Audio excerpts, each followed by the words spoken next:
I'm Mason, and this is Cara, and we are the hosts of Expert Secrets Revealed Conversations in Health and Fitness, also known as the ESR show, sponsored by Syntrax Nutrition.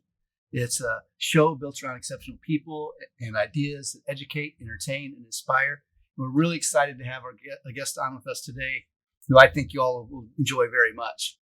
He's known as Dr. Nathanial Hearne, but he goes by Coach Hearne. Coach Hearne. Coach Hearne.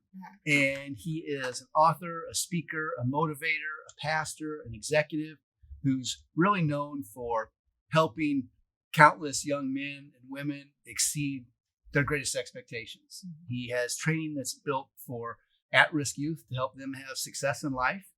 And as a side note, which I found very, very interesting, he was the assistant coach in charge of strength and conditioning for the Permian High School football team that won the national championship in high school in the late 1980s. Right. And they did a movie about that team called Friday Night Lights. Yeah. And he's been a great influence, not only in the players, but the coaches that movie was about. And we're really, really excited to have him with us today. That's wonderful. Coach Hearne, thank you so much for joining us. Thanks. I am honored to be here. Thank you for having me. Thanks so much, Coach Hearne. So as a coach, you have been a key influence in so many players' lives. Now tell us, you've mentioned before that there are two different types of coaches. Tell us what those are and the differences. Well, they used to call them the transitional and transformational coaches. But now that I've read about the Simon Sinek's book, The Infinite Game, he's used a different title. And I like it. It's the same thing, but it's just used a different. It's called finite-minded coaches and infinite-minded coaches. Finite-minded coaches think solely about themselves.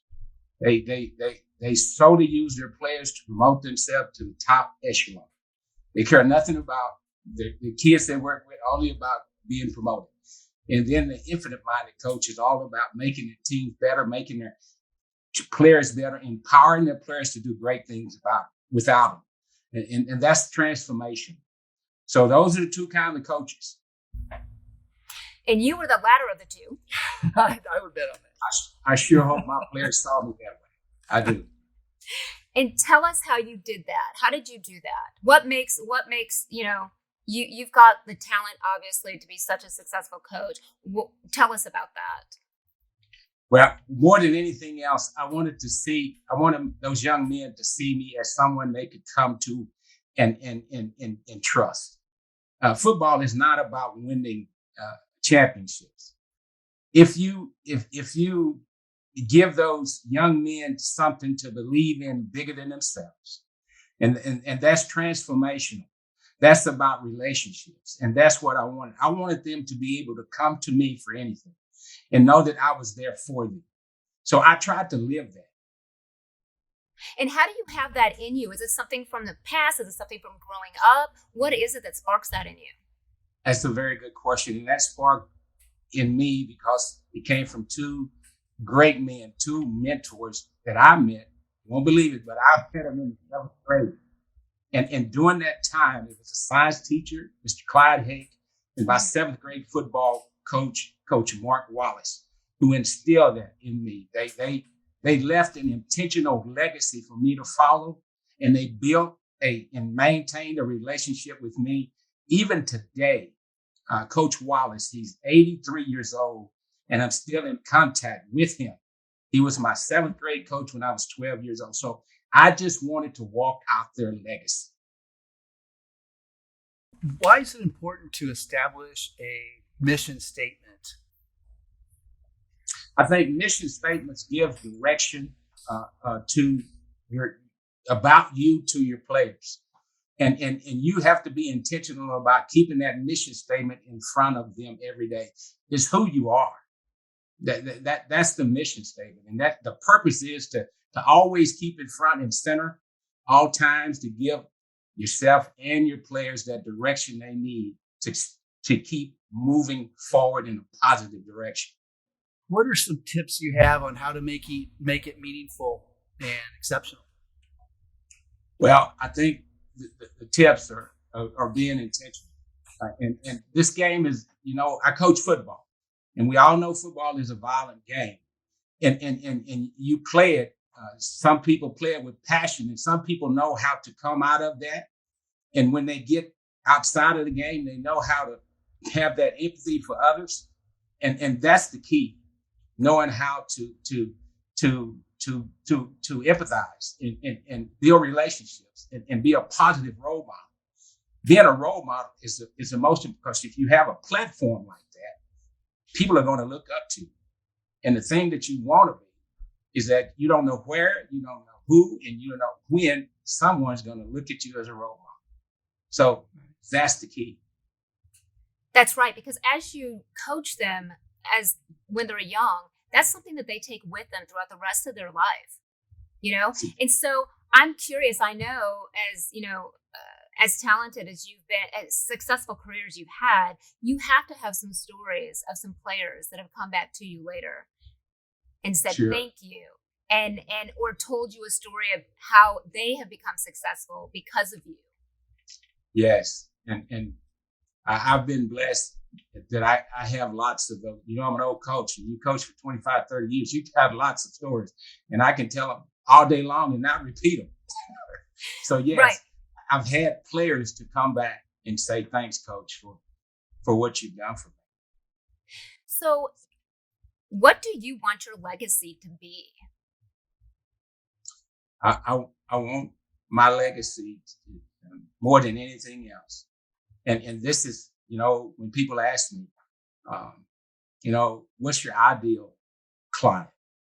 And when I coach, and it's that person that wakes up every single day with one goal in mind, and that is to empower others to do great things without them. And empower, EMPOWER is different from empower. IEMPO. Empower means you give somebody authority, and if you've given the authority, you can take it back. But empower means that you empower them to use their God-given innate abilities to achieve success. And that's what I want to be known as. That's what my legacy.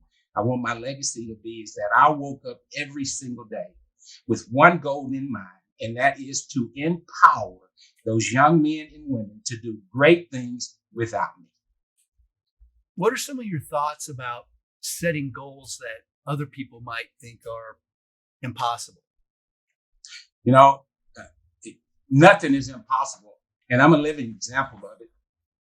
I'm here today with you on this screen talking because I believe in a dream that I turned that dream into a goal and became a mission in life. I grew up in poverty. I'm the middle child of 8 siblings. And would have been 9 of us, but my younger brother died at birth, and my father and my mother instilled in us that there was nothing that we could not do. Nothing. And I'm a living witness of that. A kid coming out of poverty. And the older I get, the more emotional I get, the more I cry, because I remember the journey. I remember what brought me to this point, what brought me to the point where you get in touch with me to put me on the screen. And there are lots of people who encouraged me, who empowered me and supported me to get here. I remember the journey. Now, I remember watching videos with you and your story, and you were telling a little bit about that. And when you would go to school every day, you didn't want to. You hated school. Yes. And yes, but you had positive role models, and one of which was a coach. Yes. And tell us about that, because that made me cry, and I just love that. Tell us a little bit about that. How you didn't want to go to school, you didn't want to do anything, you just didn't have that motivation, and then there was someone. Yeah, the thing that was hard for me was walking around with those holes in my clothes, holes in my shoes, and carrying that bologna sandwich in that brown paper bag. Mm-hmm. And I hated it. I was embarrassed by it. And I told my mom, see, I'm a middle child, I'm psychologically messed up. We just messed up. I'm glad that we're not. But, walking around like that left me with very low self-esteem. Yeah. And I didn't want to go to school anymore. But when I got to 7th grade, I ran into Coach Mark Wallace. And this is the thing. I don't want to keep get long, but I want to share this. This was the one thing that really changed me. I would leave my science class and I would rush over to the field house to change get into my uniform as quickly as I could because I didn't want anyone to see those holes. I had holes in my shoes. I had holes in my clothes. I had holes carrying that greasy brown sandwich sack. I just wanted to get out of those clothes before my teammates would see me. And I remember one day I felt like I had made it. And I was tying up my cleats, and then I see Coach Wallace walking toward me. And he comes up and he puts his hand on, he's a big man, 6'4", he steps in front of me, puts his hand on his shoulder, and he looks down at me and he says, Hearne. He says, on those holes in your clothes, those holes in your shoes, that they have no bearing on the man you're going to become, son. That's not going to have any bearing. You can be whatever you want to be. And I look at Coach, I can be whatever I want to be. Yes, Hearne, you've got it, son. You can be. And from that moment on, instead of wanting to drop out of school, and you, if you've got anything, if you know about education, you don't drop out when you're 18. You drop out in the third to fourth, in the sixth grade. You drop out mentally, you drop out physically, you drop out emotionally. And that's where I was. But now he gave me a dream that I turned into a goal that became my mission in life. I'm going to be a coach. At 13 years old, I decided from the coaching and the transformational and impactful things he was saying to me that I'm going to be a coach and I'm going to be a science teacher. And nothing from that moment would stop me from achieving that goal. That's how powerful his legacy is in my life. Wow. You talk about, being on the team and being part of it. I know that you're a big proponent of people belonging to a group. And there's like triathlon communities and running clubs and whatnot. And why do you believe that's so important for a young man or woman to belong to a particular group? Oh, I just don't. The group has to be a positive group. I don't believe in groups that focus on profits and individual stats. I don't believe in those kind of groups. I believe in groups that build relationships. I believe in groups that empower you to believe in something that's bigger than yourself. So those are the kind of groups that I want to encourage people in. If you're doing something in a group for someone else, that's what you want to do. That's the kind of groups I encourage all my those young people that I talk to young men and women that I try to encourage. That's the kind of group. Make sure you're doing something for someone else and you're not looking for anything in return. When it comes to physical conditioning, outside of physical exercise, recovery, nutrition, what do you think? What else is out there that you think is really, really important that contributes to a healthy lifestyle? Because I've never felt that fitness was an activity. I felt it was a lifestyle. And obviously, you're raising people and leading people in a world of physical development, obviously, among other things. But talk to me a little bit about the things that you think contributes to a healthy lifestyle beyond just working out and stuff. Yeah, I do believe in health, and I believe in working out. I wanted to convey that message to my players all my life. But the thing that I feel most about being healthy is that it gives confidence. It empowers you to achieve. It lends itself to a well-balanced emotional IQ. As you know, statistical data shows that success is not so much about how smart you are, it's how emotionally balanced you are. If you can hang in there when times get tough, when you're physically, mentally, emotionally well, nutritionally well, that gives you that competitive edge in life. So those are the side things that help you to stay healthy. Mm-hmm. Now, so that's so true. I love that. No one has ever explained it that way, and I can touch base with that definitely. So thank you for that. No, I think about this from the time that you started coaching. A lot of changes have happened from the time you started coaching to today. Do you have any advice, or what advice would you give to coaches today? How different is the coaching from then to now? But that's a very good question. And people who call me and talk to me, and they'll say things like, they want to move to the next level. And they say, do I need a master's degree? Do I need a master's degree? Do I need kinesiology or something like that, or administration? What do I need? And because of what you said, the way things have changed, and especially with the things that have changed in the lives of kids, considering this pandemic, and we can't coach like we used to coach. I tell them, you really need a degree in psychology. You really need to be able to relate to people and all the different personalities that you have to coach now with these young men. You can't just walk out anymore and say, I'm the coach. This is what I want you to do it this way. You truly have to break it down with them. And you truly have to be aware of their personalities, where they came from, their backgrounds, especially if you want to get on that level with the Nick Sabans and the Dabo Sweeneys and those kinds of coaches. You have to know personalities. Right. Is there any coach that stands out in your entire career that has just naturally been the best naturally? Yes. Without any kind of yes. training? Is there anyone that stands out like that? Yeah, Coach Mark Wallace stands out like that for me. Wow. He the thing that I got from him as a seventh grader, 12 years old, is that Zig Ziglar say, when what you say matches what you do, you can empower people to do just about anything. And what he said matched what he did. And I will carry that example with me for life.